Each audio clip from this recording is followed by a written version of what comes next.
Bienvenue donc dans cette nouvelle leçon. Aujourd'hui, nous continuons avec notre série de leçons sur la loi normale et nous allons voir dans cette leçon comment utiliser la table de la loi normale réduite pour calculer les probabilités par rapport à la loi normale. Donc, nous allons donc considérer, nous allons poser T par rapport à la loi normale réduite. Nous allons poser T. Donc, posons T qui suit une loi normale de paramètres 0 et 1.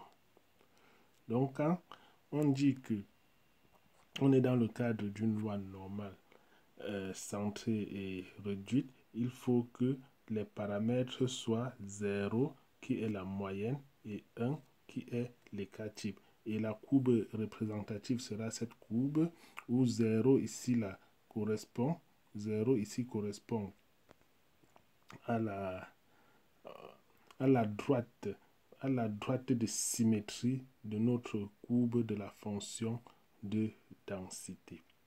Et quand on est dans une situation où on a une loi normale centrée réduite, on sait toujours que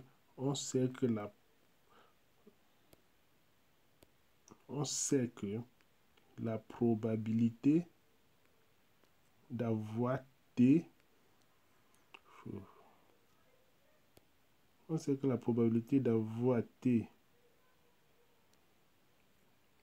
inférieur ou égal à 0, cette probabilité est égale à combien? Cette probabilité est toujours égale à 0,5. Qu'est-ce que ça veut dire?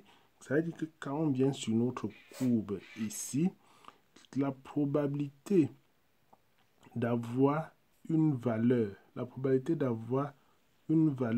inférieure, c'est-à-dire à gauche de 0, cette probabilité est toujours égale à 0,5 parce que cette probabilité correspond à la moitié de la surface totale en dessous de la courbe. On a vu dans la précédente vidéo que la surface totale en dessous de la courbe était égale à 1. Donc la probabilité d'avoir cette moitié, c'est 0,5 et la probabilité également de T supérieur ou égal à 0, c'est également 0,5. Donc la probabilité d'avoir T à la droite de 0, c'est également 0,5.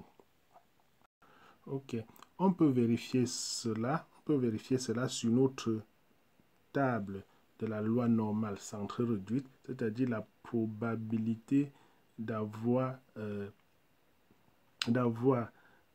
T inférieur ou égal à 0, cela est encore égal à la probabilité, cela est encore égal à pi de 0. Pi de 0 veut encore dire la probabilité de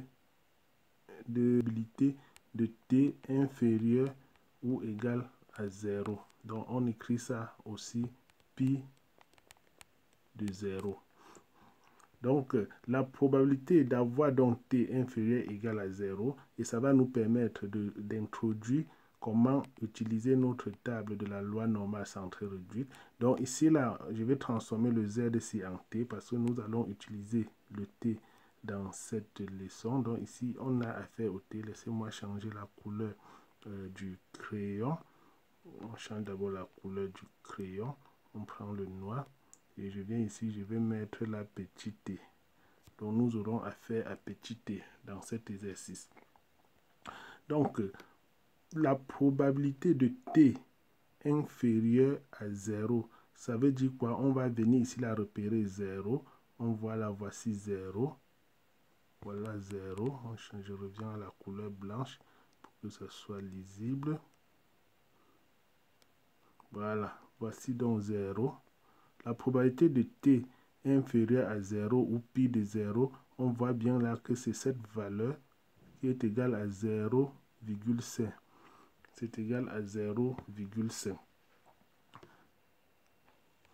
Et comment donc est-ce qu'on lit la table de la loi normale?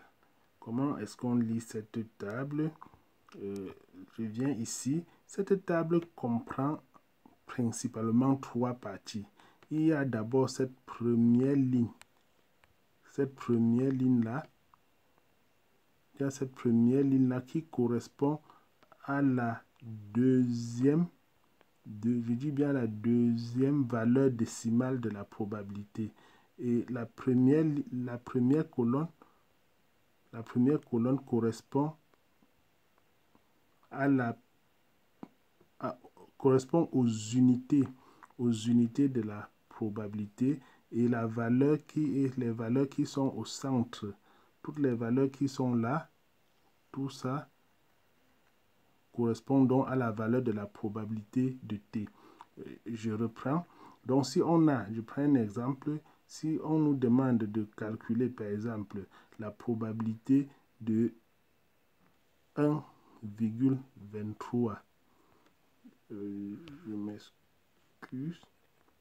Si on nous demande de calculer la probabilité de 1,23, cette probabilité est égale à quoi? Vous allez venir ici sur la colonne de t, vous allez vous rendre compte que, que nous n'avons que un chiffre après la virgule. Or, il s'agit ici là de 2 chiffres après la virgule. Qu'est-ce qu'on fait donc ici? On va d'abord venir chercher les deux premières lettres, ces premiers chiffres. Donc, on va chercher 1,2 sur l'axe, sur la première colonne. 1,2, le voici ici. Et on cherche le 0,03 qu'on ajoute sur 1,2 pour que ça donne 1,23 sur la première ligne. Donc 0,03, c'est ça ici, là. C'est ça ici. Et quand on va tracer le point d'intersection des deux lignes de 1,2 et 0,23, donc on va donc lire la valeur de notre probabilité. J'efface un peu pour voir cette valeur-là. Cette valeur-là est égale à 0,8907. Donc la probabilité de t inférieur à 1,23 est égale à 0,8907. Voilà donc comment on lit la table de la loi normale centrée réduite. Ok, je vais faire également une précision ici. Je vais faire une précision ici pour vous dire que la valeur de la probabilité sur cette courbe est toujours l'aire de la surface A à gauche. Par exemple, quand on dit probabilité de t inférieur égale à 0, c'est toujours la surface à gauche de 0. C'est-à-dire, on retrouve notre 0. Voilà 0. Et cette valeur-là, c'est la surface à gauche de 0. Si on me demandait la probabilité, si on me demandait par exemple la probabilité de t inférieur ou égal à 1, on devait donc dire quoi? On devait chercher 1. Supposons que 1 se trouvait ici et on trace la droite.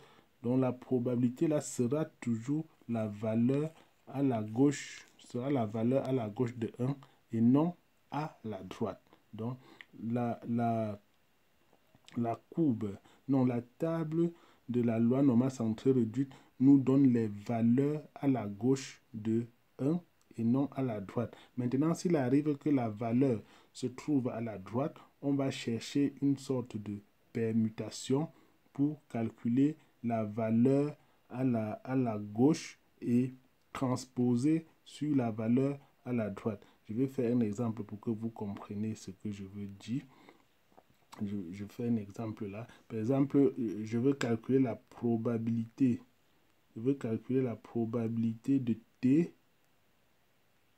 De t supérieur ou égal à 1. La probabilité de t supérieur ou égal à 1, ça veut dire de trouver l'aire de cette partie A à droite de 1. Je fasse d'abord cette partie. La probabilité de t supérieur ou égal à 1, ça veut dire de trouver la valeur de la surface à droite de 1. Or, la table nous donne uniquement la valeur à gauche de 1. Qu'est-ce qu'on va donc faire? Qu'est-ce qu'on va faire? On revient ici, sachant que notre courbe de Gauss est entièrement symétrique. Sachant que la courbe de Gauss est entièrement symétrique, ça veut tout simplement dire que la probabilité d'obtenir une valeur à la droite sera égale à 1 moins la probabilité de t à la gauche, c'est-à-dire inférieur ou égal à 1. Voilà donc un peu, voilà comment on peut transposer la probabilité de t supérieur à 1 sur la probabilité de t inférieur à 1. Maintenant, comme la table nous donne la probabilité de t inférieur à 1, on peut facilement dire que la probabilité de t supérieur à 1 est égale à 1 moins cette valeur-là qu'on va aller lire sur la table. On va aller lire sur la table la probabilité de t inférieur à 1. On cherche 1, voici 1. Voici 1 alors. Et sa probabilité sera combien? Sa probabilité, c'est ceci. 0,8413. Donc, cette probabilité-là sera égale à 0,8413. Vous voyez donc comment, n'étant pas possible de calculer directement la probabilité de t supérieur égale à 1, je peux utiliser cette formule, sachant que toute la surface de ma courbe, de la surface en dessous de la courbe en cloche est égale à 1. Donc, si je veux calculer la probabilité d'une partie, je veux calculer la probabilité de cette partie de la surface de la courbe, je vais juste soustraire ça de la surface totale et ça va me donner 1 moins 0,8413 que vous pouvez calculer à la maison en utilisant votre calculatrice. Pour résumer alors, si on nous demande de calculer la probabilité, de t, je m'excuse.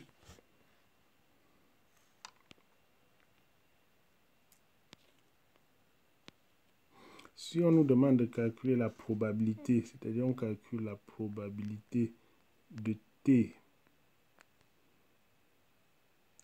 supérieur à petit t, cela est égal à quoi? Cela sera égal à 1 moins la probabilité de t inférieur ou égal à petit t.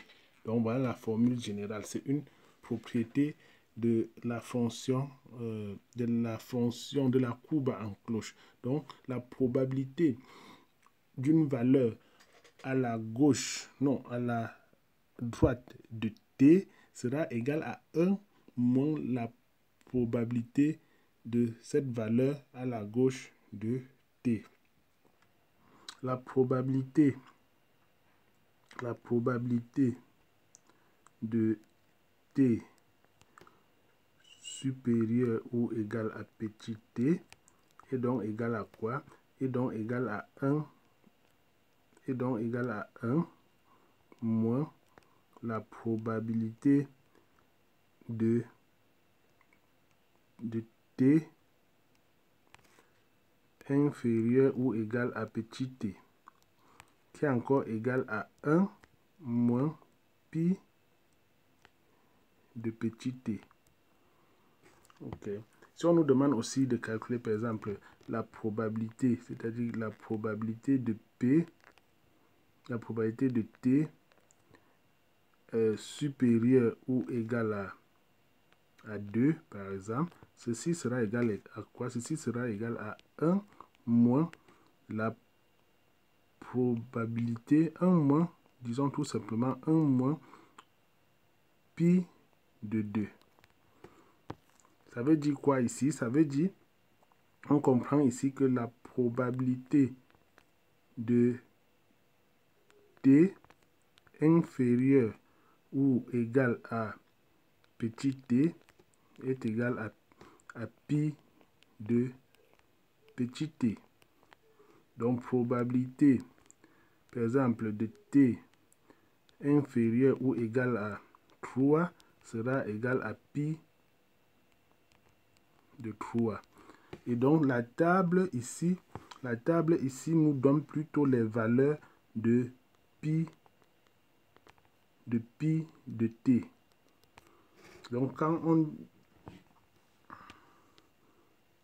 donc, la table nous donne les valeurs de pi de t. Mon crayon dérange un peu. Je suis désolé. La table nous donne les valeurs de pi de t. Donc, quand on nous demande de calculer une probabilité de t inférieur à petit t, on va plutôt convertir en pi de t. Pi de t ici, là, qui est la fonction de répartition. Donc, c'est la fonction de répartition.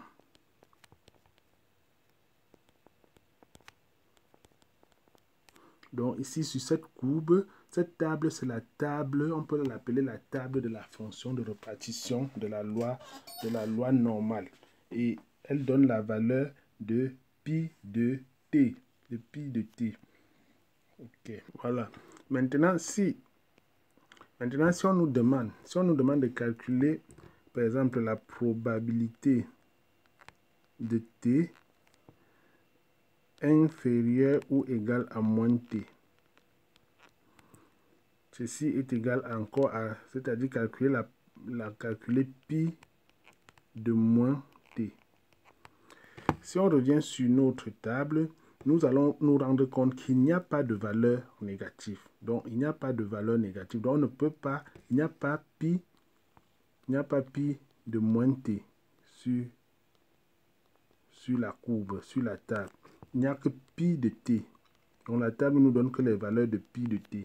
Donc, quand on a une valeur négative, une probabilité négative de t à calculer, on va donc utiliser la propriété de la symétrie de notre courbe de Gauss. La propriété de la symétrie qui stipule que quoi?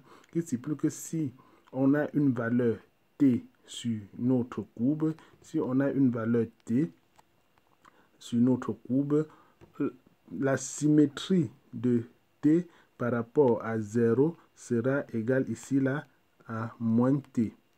Sera égal ici là à moins t. Donc on aura moins t ici et t là. Et la surface à droite de t sera encore égale à la surface à gauche de moins t. Donc on peut utiliser cette propriété pour facilement calculer la probabilité de t inférieur ou égal à moins t pour aller exploiter notre table et trouver sa valeur. Qu'est-ce que cela va nous donner alors? Cette probabilité, la probabilité de t inférieur ou égal à moins t, qui est encore égal à pi de moins t, sera égal à quoi?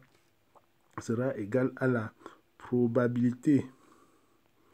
Sera encore égal à... Oh, je suis désolé. Ça sera encore égal à la probabilité de t. La probabilité de t supérieur à t. Ça sera égal à la probabilité de t supérieur à t. Ça veut dire quoi? La probabilité de t inférieur à moins t, on a dit que cette surface est encore égale à cette surface. Et cette surface est la surface qui est à la droite de t, donc qui est supérieure à t. Donc, à partir d'ici, c'est supérieur à t. La probabilité donc de t inférieur à moins t sera la probabilité de t supérieure à t. Et on va écrire ça comment?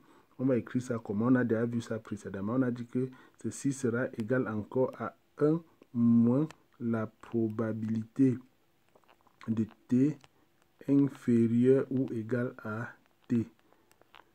Voilà, on peut déjà venir aller sur la table, calculer, trouver la probabilité de P inférieur ou égal à T. Donc, je prends un exemple. Supposons qu'on veut calculer la probabilité de T inférieur. La probabilité de T inférieur ou égal à, je veux dire quoi, à 2. À 2. Ceci sera égal à quoi? Ceci sera égal à la probabilité de T. Je suis désolé. J'utilise la gomme pour effacer. Ceci sera égal à la probabilité de T supérieur ou égal à 2. Supérieur ou égal à 2. Ou encore, ça sera encore égal à 1 moins la probabilité de T inférieur ou égal à 2. Ou encore égal à 1 moins pi de 2. Et maintenant, on va aller sur notre table pour trouver la valeur de pi de 2. On vient sur notre table, alors on regarde où se trouve 2. Voici 2 qui se trouve là, donc sa probabilité c'est 0,9772. 0,9772. Donc on revient ici, on dit que ce sera égal à 1 moins 0,9772. Donc avec la calculatrice, vous trouvez la probabilité de P, la probabilité de T inférieur ou égal à 2. La probabilité de T inférieur ou égal à moins 2, je vous en prie. Donc vous mettez un moins ici. C'est la probabilité de T inférieur ou égal à moins 2 qu'on est en train de calculer. Donc mettez un moins là. Oui. Donc c'est ce qu'on a vu jusqu'ici. Pour un autre exemple, pour terminer cette partie, si on veut calculer, par exemple, si on nous demande de calculer la probabilité de T inférieur ou égal à moins, disons, 1,33.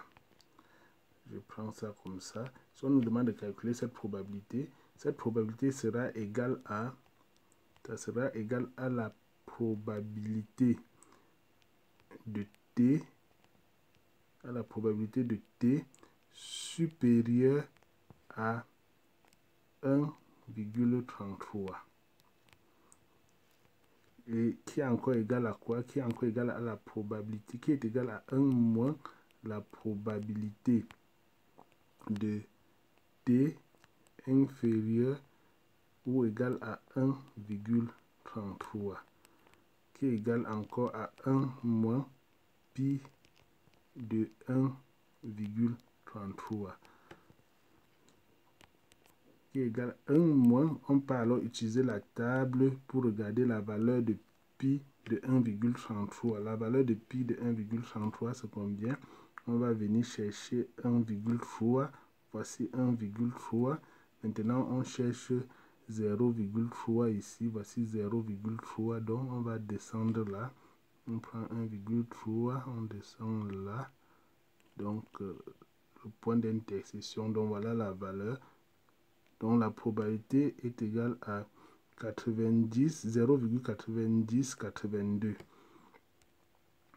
Donc, ça sera égal à 1 moins 0,9082. Donc, avec la calculatrice, vous trouvez la valeur de la probabilité de P de T inférieur ou égal à 1 moins 33. Maintenant, si on nous demande de calculer la probabilité, de T comprise entre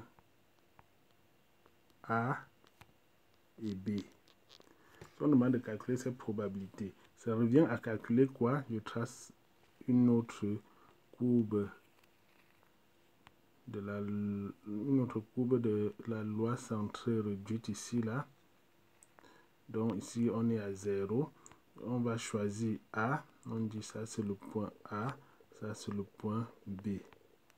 Donc, calculer la probabilité de T comprise entre A et B, c'est donc trouver l'aire de cette zone de la courbe.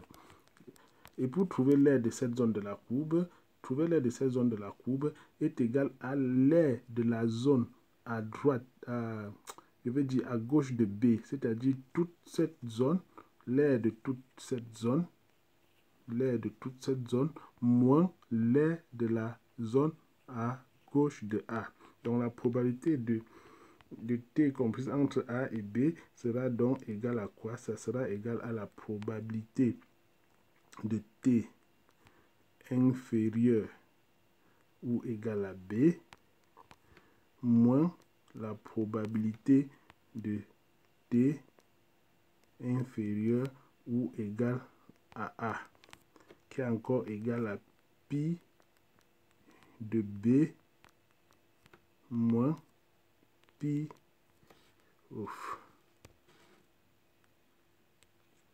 qui est encore égal à pi de B moins pi de A. Donc, avec la table de la loi normale réduite, on peut facilement trouver la valeur de pi de B si on connaît la valeur de B et la valeur de pi de A. Je fais un exemple. Si on nous demande par exemple de calculer la probabilité de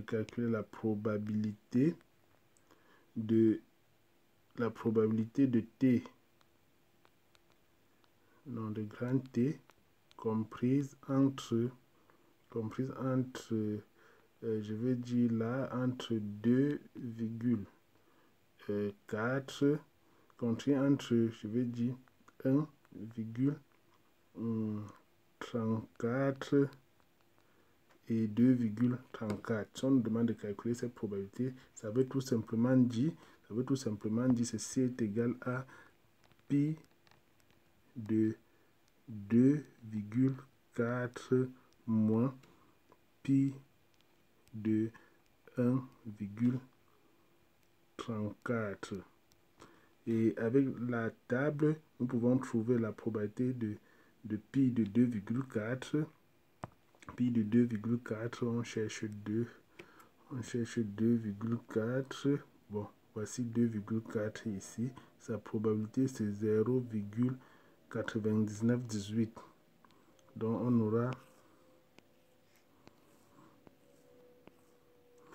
aura donc ici est égal à 0,9918 moins, on cherche la probabilité de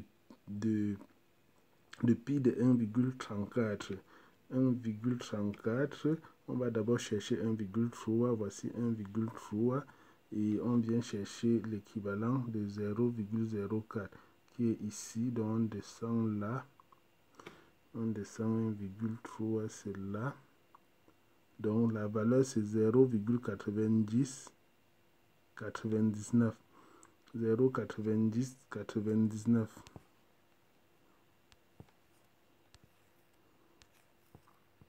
0,90. Donc moins 0,99. Donc avec la calculatrice, vous allez calculer cette valeur et ça va nous donner la probabilité de T compris entre 1,34 et 2,4. Si on nous demande de calculer la probabilité de P, on nous demande de calculer la probabilité de P comprise, la probabilité de T comprise entre moins T, donc la probabilité de grand T comprise entre moins T et T. Comment on doit faire ceci? On applique juste la propriété. Donc je vais ici vous rappeler que la propriété c'est un élément fondamental dans la loi normale. On ne peut pas utiliser les lois normales sans connaître les propriétés. En fait, toutes les distributions statistiques, il faut connaître les propriétés. On ne demande pas de retenir, mais de savoir comment construire une propriété. Parce que si on veut retenir seulement les propriétés, ça va être très difficile. Mais si on sait comment une propriété fonctionne, on peut rapidement le faire. Et ce sont des propriétés très simples. Donc maintenant, si on veut calculer la probabilité de P de T compris entre moins T et T, on applique juste notre formule qui disait que c'était égal à la probabilité de grand T inférieur ou égal à T moins la probabilité de grand T inférieur ou égal à moins T. Et ceci égale à quoi? Ceci égale à la probabilité de ceci égale à la probabilité de grand T inférieur ou égal à T moins quoi? Ceci, on a vu tout à l'heure qu'avec la loi de symétrie, la probabilité de T inférieur ou égal à T, donc je représente sur notre courbe pour que vous voyez bien. Donc ici on a T, on suppose que là nous avons moins T, donc la probabilité de T inférieur à cette partie sera égale à la probabilité de T supérieur à T. Donc la probabilité de T inférieur à moins T est égale à la probabilité de T supérieur ou égal à T.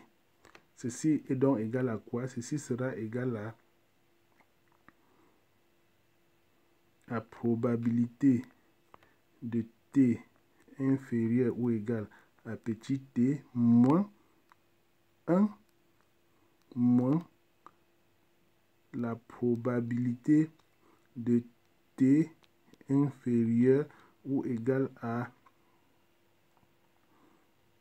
petit t. Parce qu'on a vu précédemment que la probabilité de T supérieur à petit t est égale à 1 moins la probabilité de T inférieur à petit t. On peut utiliser ça, on peut écrire sous la forme de pi. Ça va nous faire pi de petit t moins 1 plus pi de petit t. Je mets bien pi. Donc ça va nous donner quoi? Ça va nous donner là 2 pi de petit t moins 1. Donc voilà comment on peut, à partir des propriétés précédentes, on peut refaire d'autres propriétés. Donc il suffit juste de comprendre les propriétés basiques et à partir de là, si on vous donne n'importe quel exercice, vous essayez d'intégrer, vous imaginez quelle propriété sera évidente et vous l'utilisez. On prend un exemple, on suppose qu'on veut calculer la probabilité de T comprise entre moins 2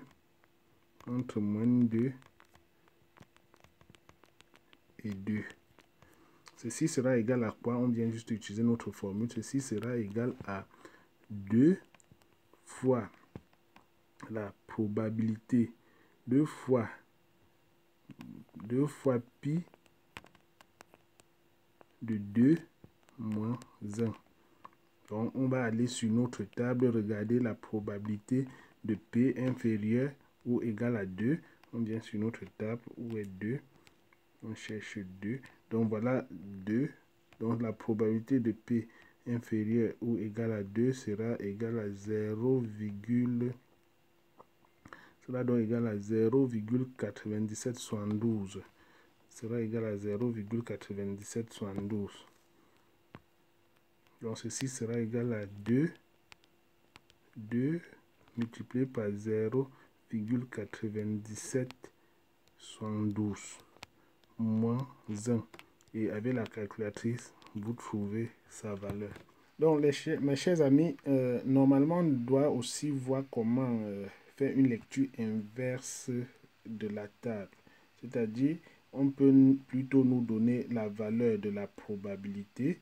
On peut nous donner la valeur de la probabilité et on nous demande de trouver la valeur de t. La valeur de t. Donc, pour que cette vidéo ne soit pas très longue, on va faire cela dans une prochaine vidéo. Donc, je vous remercie d'avoir regardé cette vidéo. Et si vous avez aimé, n'oubliez pas de liker et de partager pour que les autres en bénéficient. Et on se retrouve dans la prochaine vidéo. Merci.